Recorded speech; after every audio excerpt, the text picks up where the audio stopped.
manifestantes contrários ao líder do PT. A idade. O salário mínimo. Os acordos de livre. Várias cerimônias lembram sem acordos definitivos. Americano anti-mísseis de Para o Equador, Abstenção. O líder do partido. por um motivo de piadas.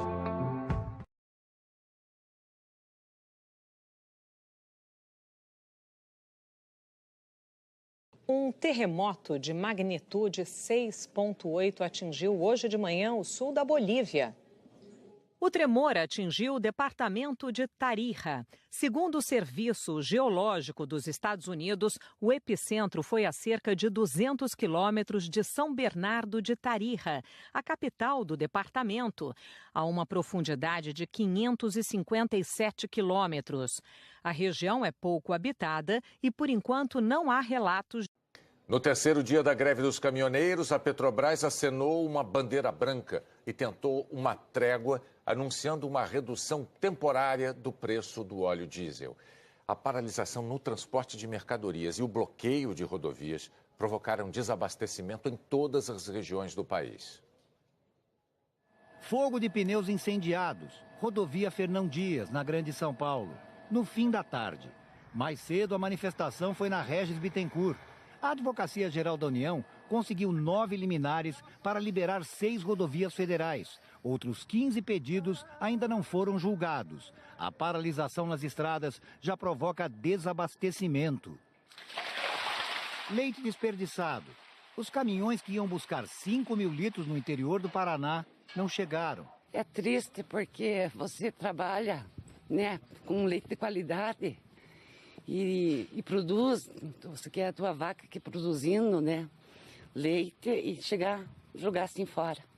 Segundo as entidades dos produtores e exportadores de carnes, há pelo menos 129 frigoríficos e abatedouros parados. E foram interrompidas exportações no valor de mais de 200 milhões de reais. Em São Paulo, cena rara no maior entreposto de alimentos do país, a CEAGESP. No meio do dia, muitos boxes fechados ou desertos, frutas acabando, como mangas e melões. O mamão, que vem principalmente do Nordeste, sumiu. O feirante perdeu a viagem.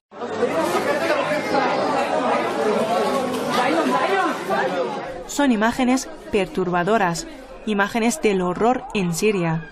Al parecer, menores reciben tratamiento tras un supuesto ataque químico en la ciudad de Duma el pasado 7 de abril. Los denominados cascos blancos que publicaron el video dijeron que municiones llenas de sustancias químicas fueron lanzadas sobre la ciudad y causaron la muerte de decenas de personas. Pero la realidad es otra. Uno de los niños que sale en estas imágenes como víctima cuenta la historia de una forma diferente. Hassan Diab, de 11 años, ha dicho a la televisión rusa Rusia 24.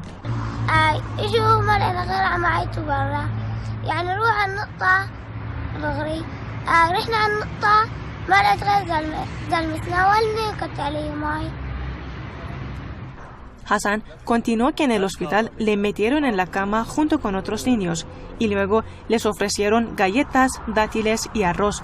Su padre confirma esta versión.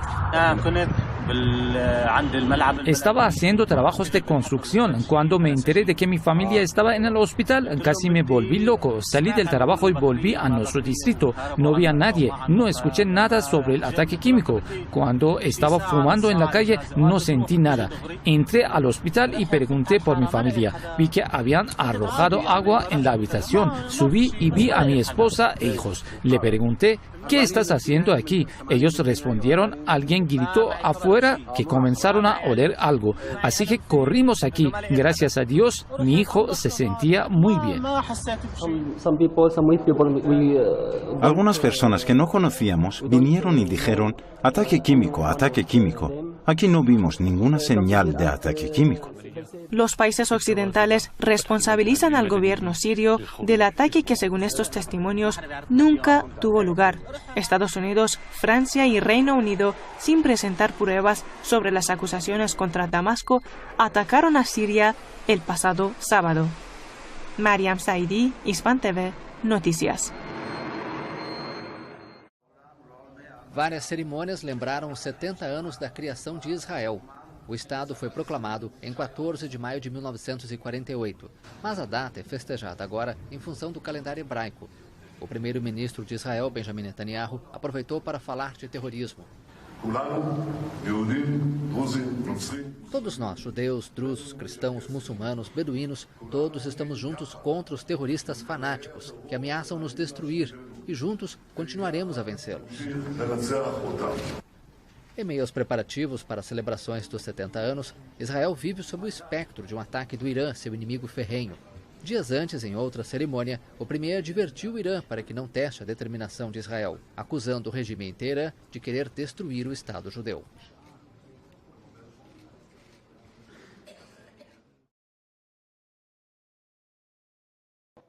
O último caso de febre amarela urbana no Brasil foi registrado há mais de 70 anos. Os repórteres Fabiano Vilela e César Menezes mostram por que o risco de transmissão da doença nas cidades é baixo.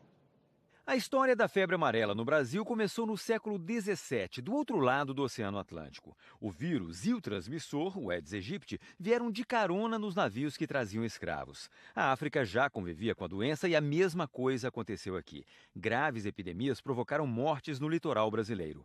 A febre amarela se alastrou sem combate durante 3 séculos e uma das cidades mais afetadas foi a capital da época, o Rio de Janeiro. Até que em 1903, o governo pediu ao sanitarista Oswaldo Cruz um plano de erradicação do Aedes aegypti, o único mosquito que transmite o vírus nas áreas urbanas.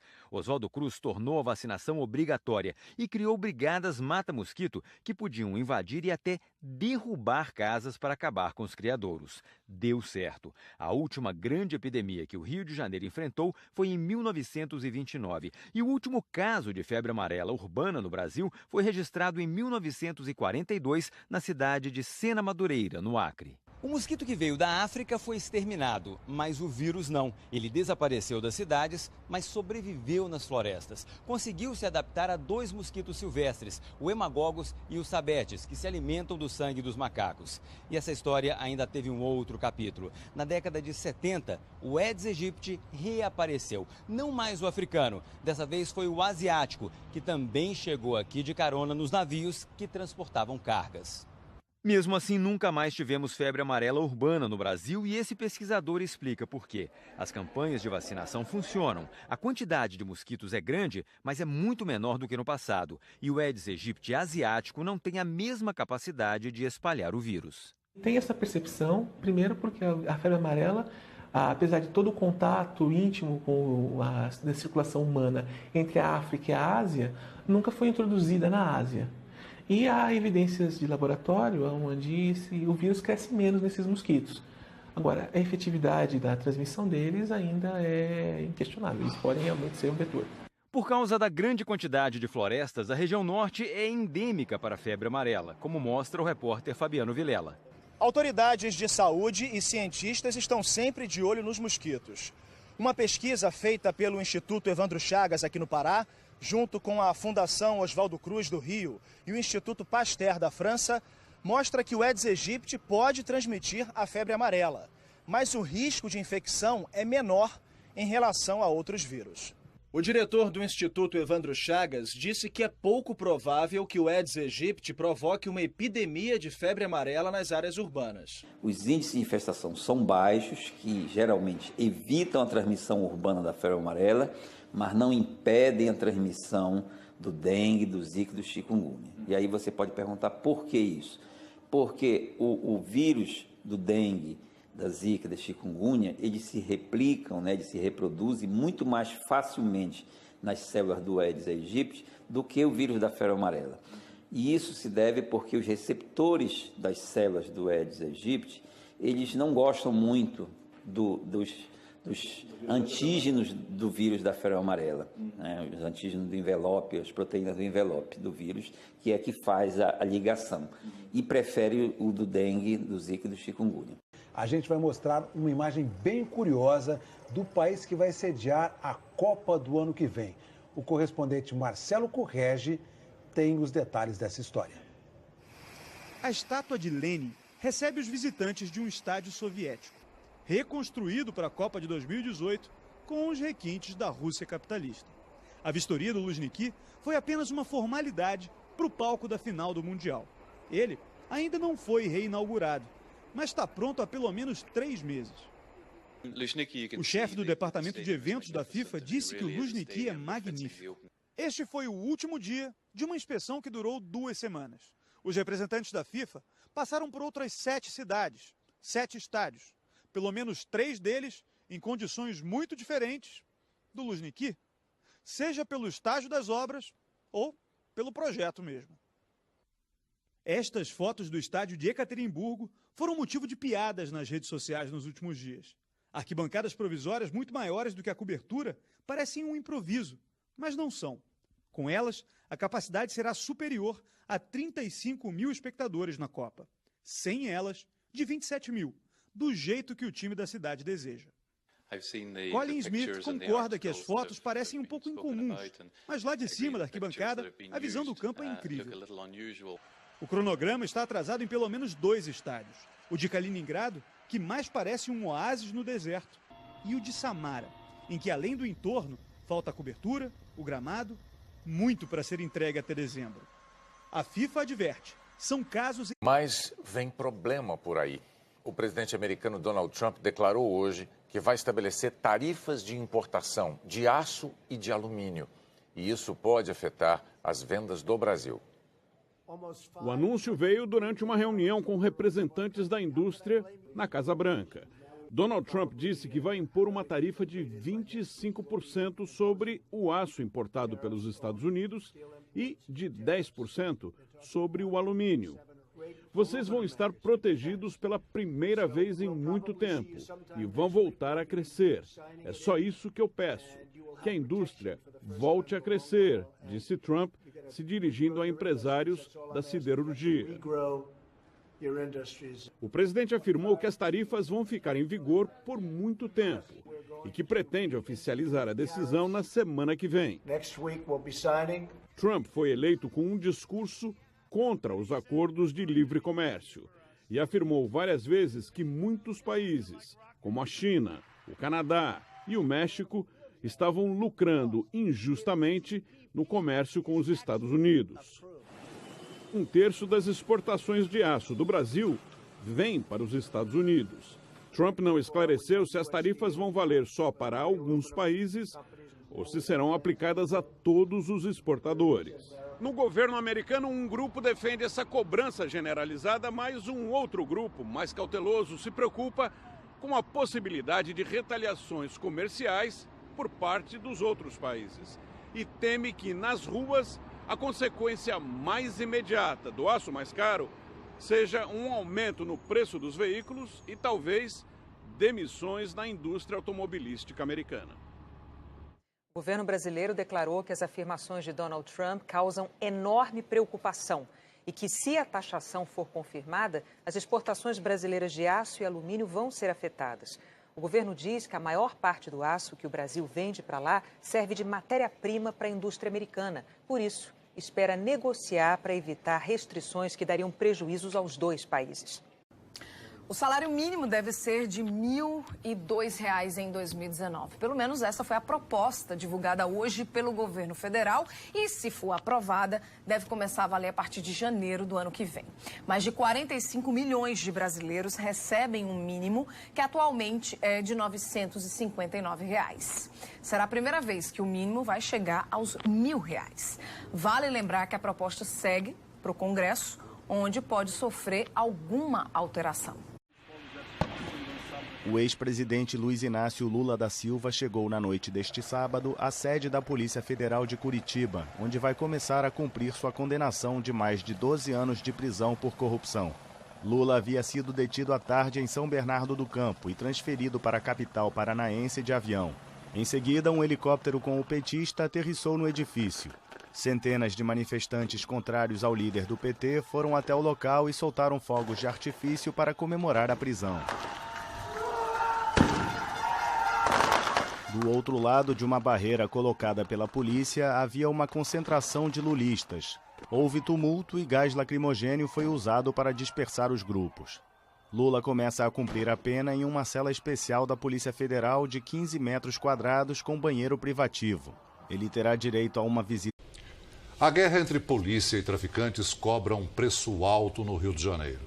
40 PMs foram assassinados este ano, praticamente a mesma média do ano passado. 10, 11, todo mês. E nunca houve tantos afastamentos do trabalho por motivos psicológicos. É o resultado de confrontos diários.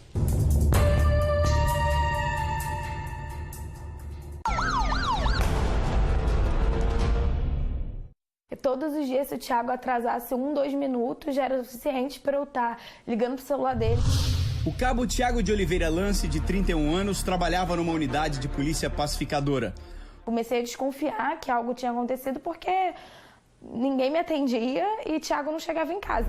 O policial foi socorrido, mas morreu no Hospital Getúlio Vargas, na Penha. Thiago não chegou a conhecer o filho Theo, que mal completou 1 ano de idade. Mas Theo sabe bem de quem é a foto. O Theo chega da escola, sobe, né? E fala, papai. Ele já reconhece. Já reconhece. Ele chega, ele quer ver a foto, ele sobe aqui, aí fica, papai, papai. Morto a tiros por 4 homens quando voltava para casa, Thiago foi um dos 134 policiais assassinados no Rio só em 2017. Fogo! Lucília vivia pedindo para o marido mudar de profissão. Eu realmente ficava totalmente descontrolada, sabe? De ligar para ele aos prantos e vem embora agora. Eu não quero mais que você seja policial, acabou. Fique em casa, eu vou trabalhar, depois você arruma um emprego. Porque eu sempre pensava, quando eu via as reportagens, via a viúva, via a mãe do policial, o pai, eu falava, meu Deus, imagina quando isso acontecer comigo. Vitor voltou para casa, voltou mutilado. Aposentado compulsoriamente aos 30 anos, 7 deles dedicados à PM do Rio. Já chegamos recebido a tiro. Foi frações de segundo, né? Você chegar e só deu tempo de desembarcar da viatura, se abrigar e o tiro começou. Tomei um tiro de fuzil aí pelas costas, né? E a vida mudou completamente. Em 7 anos, quantas operações ou trocas de tiros você já se envolveu? Inúmeras. Todo serviço, praticamente. Todo serviço tinha. Vitor foi baleado na perna direita em 23 de janeiro deste ano. Operado, ficou 10 dias em coma. Acordou para outra vida. Eu tive lucro, né? Quantos companheiros meus morreram? Se você parar para pensar só nesse ano, tem mais de 30 mortos, né? E eu ter tomado um tiro na femoral e ter sobrevivido, para mim é uma vitória. Este policial, que não quer se identificar, sobreviveu ileso graças a uma ajuda do destino. Foi numa abordagem, eu hesitei em colocar a mão na arma, o que é errado, né? Abordagem com arma em punho. E o cliente, ele foi mais rápido do que eu, ele me apontou a pistola. Para minha sorte, ela engasgou. Para minha sorte. E eu estava em cima de uma moto, o que eu fiz? Peguei no punho de aceleração e fui embora. E depois de um tempo eu escutei os disparos que ele ainda deu pelas minhas costas. Os que sobrevivem a esta guerra ainda têm que lidar com os problemas de estrutura da Polícia Militar. Salários, gratificações e 13º pagos com atraso de até 2 anos. Falta dinheiro para a manutenção dos carros, o que dificulta o patrulhamento nas ruas. As armas são obsoletas, o que expõe ainda mais a vida do policial e derruba o moral da tropa. Estímulo para trabalhar, para a maioria, acho que já acabou faz tempo. Por exemplo, eu estou aqui parado, não estou presenciando o assalto. A menina foi assaltada ali, está lá na delegacia da parte. E é só, eu tenho que ficar em pé ali onde eu estou, ou com a viatura onde ela está, para que ao meu redor não aconteça nada, né? O serviço ostensivo, a missão da Polícia Militar. Ano passado, registrou recorde na história da corporação. Quase 20% dos PMs da ativa, o que corresponde a pouco mais de 8 mil agentes, saíram das ruas temporariamente para tratar transtornos mentais e comportamentais. A gente percebe uma ligação muito estreita entre as dificuldades, entre os eventos externos, os eventos sociais e o adoecimento mental do policial. Então, são reações do indivíduo diante de uma realidade difícil, como insônia, como dificuldade de concentração, irritabilidade. Em segundo lugar, vem os transtornos afetivos, né, como ansiedade e depressão. Vitor tinha orgulho de ser policial. São certificados, né, de melhor do trimestre, melhor do semestre, por bom serviço prestado, por apreensão de fuzis. Quer dizer, a tua história da PM agora se resume às lembranças e esses diplomas. De uma certa forma, sim. Dá muita saudade? Não, saudade o tempo todo. Saudade o tempo todo. Se não tivesse acontecido isso comigo, continuaria fazendo o mesmo. Eu, falando por mim, eu faria tudo novamente. Se a gente pensar no trabalho do policial mesmo, né, ele tem um significado para aquele indivíduo de dar orgulho para aquilo que ele faz, né, de uma profissão, um trabalho que tem sentido de proteção dele, da família, da comunidade aonde ele vive. É o que acaba fazendo com que as pessoas ainda busquem a profissão. Lucília desfez a casa que dividia com Tiago. Voltou a morar com os pais. Ainda não se sente muito bem, mas conta com a ajuda médica para lidar com as crises. E você guardou isso com muito carinho, né? Muito. Quando as coisas apertam, eu venho, me agarro aqui, converso com ele, falo, pelo amor de Deus, me ajuda. Você tá tão pertinho agora aí dele, me manda uma luz. Ele gostava de CPM? Amava. E quando aperta a saudade... Ele vai lá pro meu quarto, eu durmo com ele. Ponho ele no lado que era do Tiago e durmo com ele. E eu sonho com isso toda semana, que a campainha toca e é ele, assim, falando que tava brincando. Quem dera. Depois de quase 15 anos, a Argentina voltou a pedir ajuda ao Fundo Monetário Internacional para enfrentar uma crise. O presidente argentino botou a culpa nos governos anteriores e disse que, de maneira preventiva, vai tentar um apoio financeiro junto ao FMI. Maurício Macri já conversou com a diretora do fundo, Christine Lagarde, mas não divulgou valores. A imprensa argentina estimou a linha de crédito em pelo menos 30 bilhões de dólares. A última vez que o país recorreu ao FMI foi em 2003. O acordo foi encerrado em 2006. Para os economistas, o anúncio foi um sinal de que a Argentina não conseguiu conquistar a confiança dos investidores depois das turbulências da semana passada. Esse gráfico aqui mostra que na última quinta-feira, o peso argentino perdeu 8% do valor em relação ao dólar. O governo então anunciou um pacote de medidas como corte de gastos. E o Banco Central de lá subiu os juros para 40%. O mercado reagiu bem e no dia seguinte o dólar caiu. Mas hoje, como mostra este outro gráfico, o peso argentino começou o dia pressionado. E um dólar na Argentina chegou a ser cotado a mais de 23 pesos. Depois do pronunciamento de Macri, o dólar caiu e fechou a 22 pesos e 48 centavos. A Argentina tem um déficit fiscal e um déficit nas transações com o resto do mundo. Ou seja, o governo gasta mais do que arrecada e pega dinheiro emprestado no exterior.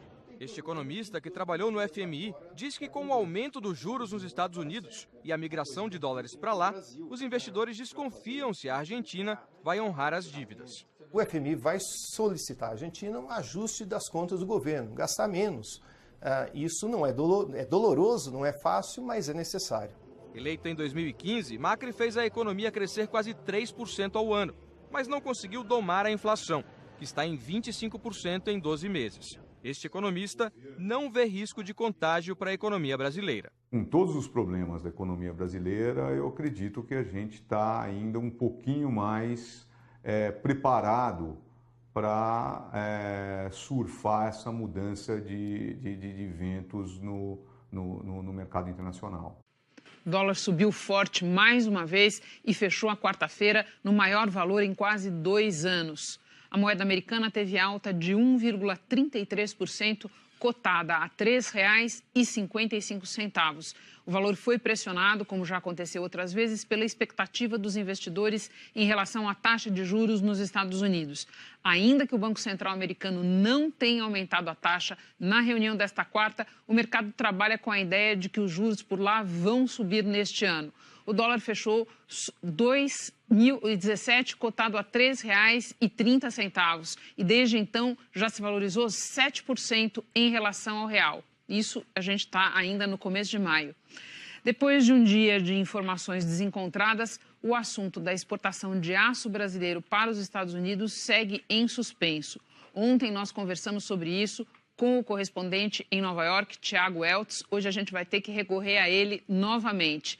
Boa noite, Tiago. O interessante é que aqui no Brasil, produtores e autoridades falaram muito, inclusive se contradizendo, já os americanos ficaram em silêncio. Pois é, Renato, os americanos ficaram calados.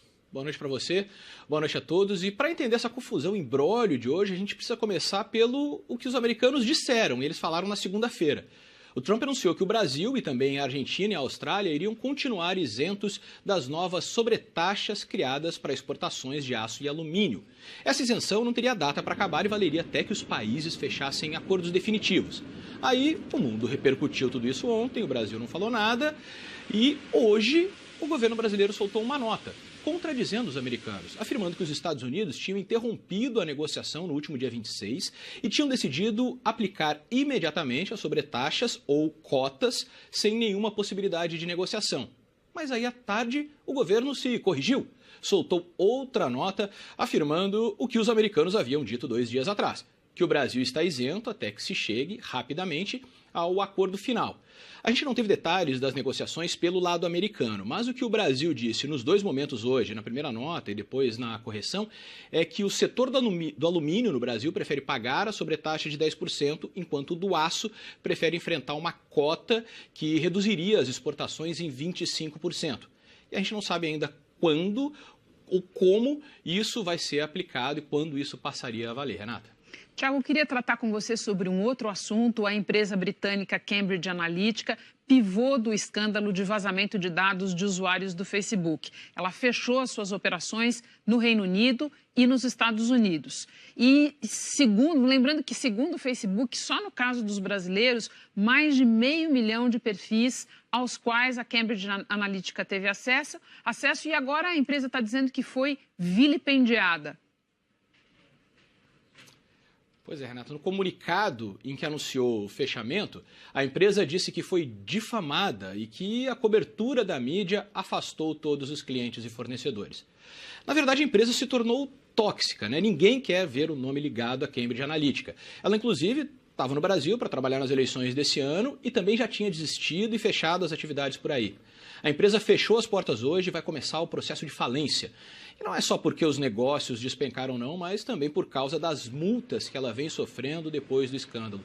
De acordo com o próprio Facebook, a empresa coletou indevidamente os dados de 87 milhões de usuários. As informações foram usadas, entre outras coisas, para influenciar eleitores na campanha que elegeu Donald Trump aqui nos Estados Unidos. Mesmo com o fechamento, a Cambridge não deve se livrar das investigações. A Inglaterra já informou que vai continuar as apurações civis e criminais e vai buscar os responsáveis caso a caso. E que também vai monitorar qualquer empresa nova sucessora da Cambridge Analytica. Renata. Muito obrigada, Tiago. O presidente russo Vladimir Putin revelou as políticas do seu governo para 2018. Ele disputará o 4º mandato presidencial daqui a 17 dias. Mas o que chamou a atenção para valer no discurso foi o tom de ameaça que ele usou ao apresentar um novo arsenal nuclear. Sandra Coutinho, boa tarde para você em Nova York. Conta pra gente como é que foi esse tom. Boa tarde para você também, Doni, para todo mundo. Olha, todo mundo pensou logo na Guerra Fria, né? O Vladimir Putin, ele disse que a Rússia, ele desenvolveu todo um novo arsenal nuclear, não apenas com alcance para atingir qualquer parte do planeta, mas também capaz de escapar de todos os sistemas de defesa antimísseis que existem hoje, seja na Europa, na China ou aqui nos Estados Unidos. Ele chegou a chamar o sistema americano antimísseis de inútil. E ainda completou, dizendo que as sanções impostas contra o país não conseguiram deter a Rússia. O novo arsenal inclui um míssil nuclear, um drone subaquático movido a energia nuclear e um novo míssil hipersônico. Os russos também estão testando novos aviões ultramodernos na guerra civil da Síria. Essa enorme demonstração de força, em parte, é uma reação ao discurso do presidente Donald Trump, que desde a campanha promete investir pesado para reaparelhar o exército americano. A Casa Branca ainda não se manifestou depois das declarações de Putin. Ele é o grande favorito nas eleições marcadas para daqui a 17 dias. O principal oponente dele, o Alexei Navalny, foi proibido de concorrer. O presidente russo quase não tinha feito campanha até agora, mas aí fez várias promessas nesse discurso de ontem. Disse que vai acabar com a pobreza, aumentar o salário dos professores e oferecer internet para todos os russos. Um discurso de candidato.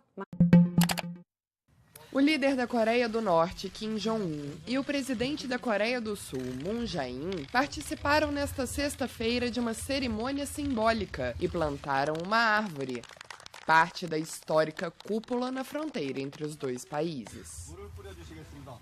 Eles fertilizaram e regaram um pinheiro, considerada uma árvore da sorte tanto no norte quanto no sul, e inauguraram uma placa comemorativa, onde estava a assinatura dos dois líderes e em que se lia: "Estamos plantando paz e prosperidade". Kim Jong-un disse ao final do evento esperar que, como esta árvore, a relação se mantenha sempre verde, inclusive no inverno. O ato foi carregado de simbolismo. O pinheiro foi germinado em 1953, ano em que o cessar-fogo entre os dois países foi assinado. As pás utilizadas foram feitas com madeira de uma árvore típica de Pyongyang e com o aço de Seul. E a terra para fertilizar a árvore veio dos vulcões Hala e Paekto, os picos mais altos e venerados de cada lado da fronteira. O presidente dos Estados Unidos, Donald Trump, afirmou nesta quinta-feira que o líder da Coreia do Norte, Kim Jong-un, terá uma proteção muito forte se decidir desnuclearizar o país.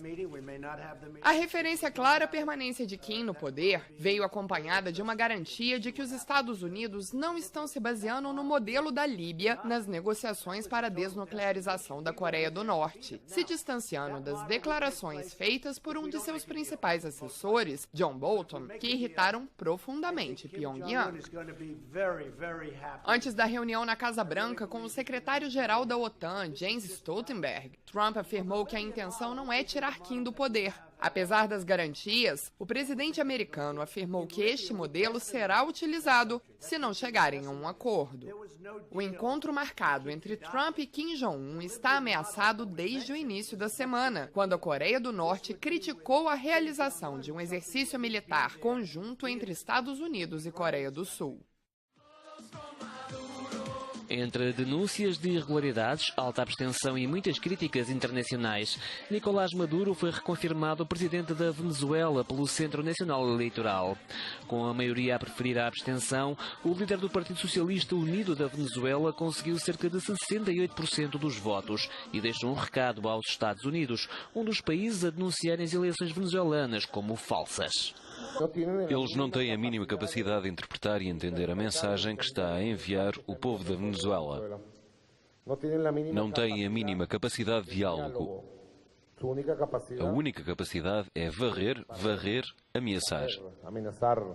A Venezuela tem o seu próprio caminho e hoje estamos a fortalecer o próprio caminho da Venezuela. O segundo mais votado nestas eleições foi Henry Falcón.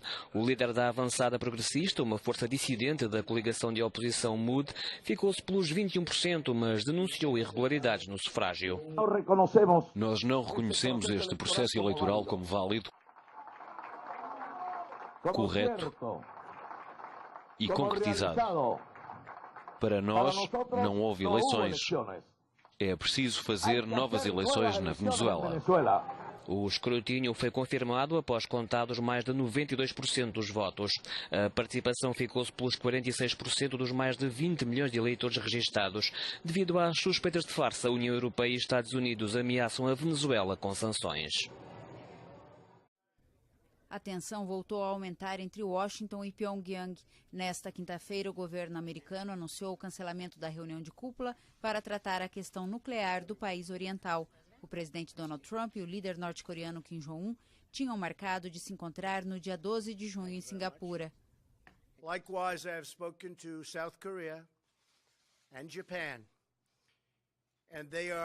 Eu falei com Seul e Tóquio, e eles não estão somente prontos para qualquer ato tolo e imprudente que a Coreia do Norte possa tomar, mas tanto japoneses e sul-coreanos estão dispostos a pagar qualquer preço financeiro, custos associados a operações dos Estados Unidos, caso uma situação inesperada venha a ocorrer.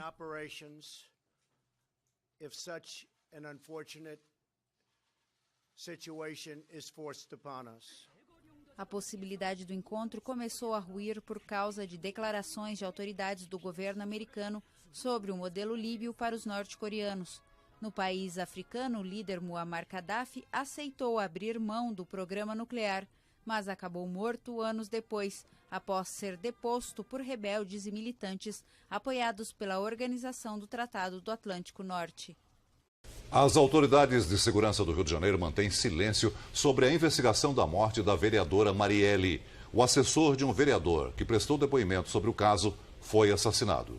O chefe de Polícia Civil do Rio, Rivaldo Barbosa, e o secretário de Segurança General, Richard Nunes, se reuniram com o superintendente da Polícia Federal e o chefe do Ministério Público Estadual, único a falar na saída. Numa declaração curta, o Procurador-Geral de Justiça confirmou que a polícia tem uma linha bem definida de investigação, mas não esclareceu qual é. Sem dúvida alguma, nós acreditamos muito numa boa linha de investigação que está sendo caminhada. O que se sabe é que desde a semana passada, a polícia já ouviu 8 vereadores, todos na condição de testemunhas. Alguns já denunciados por envolvimento com milícias, outros com reduto eleitoral em regiões controladas por esses grupos. Agora, a polícia está investigando pessoas diretamente ligadas a esses vereadores. Ontem à noite, Carlos Alexandre Pereira, que trabalhava com o vereador Marcelo Siciliano em obras sociais no bairro da Taquara, foi morto a tiros nessa área controlada por uma milícia. Marcelo Siciliano, que também é empresário, faz parte do grupo de 8 vereadores ouvidos pela polícia na semana passada sobre o caso Marielle. Outro nome que já deu depoimento é o de Zico Bacana, denunciado pela CPI das milícias em 2014. Milhares de venezuelanos não param de cruzar a fronteira com a Colômbia. Decididos a migrar ou se abastecer de alimentos e remédios, eles estão assustados com o que pode acontecer no país no domingo com a eleição da Assembleia Constituinte, convocada pelo presidente Nicolás Maduro. Não há comida, não há segurança, não se sabe o que vai acontecer depois de domingo. Infelizmente, o que nos resta é retornar e sair do país, buscar outras opções. A maioria dos venezuelanos que vinham com a gente estão indo para o Equador, Peru, Chile, Colômbia. Para Chile, para Colômbia. As autoridades colombianas de migrações garantem que tem pronto um plano de contingência, considerando vários cenários, inclusive um êxodo massivo vindo do país vizinho. No âmbito regional, fizemos uma série de reuniões de contingência. Peru, América Central, México, Panamá, até mesmo o Brasil. Porque esta é uma situação não somente da Colômbia, mas da região. Kruger afirmou que há entre 300 mil e 350 mil venezuelanos vivendo na Colômbia. Diariamente, cerca de 25 mil venezuelanos entram no país vizinho e outro número igual sai para comprar produtos e para ganhar dinheiro em trabalhos informais.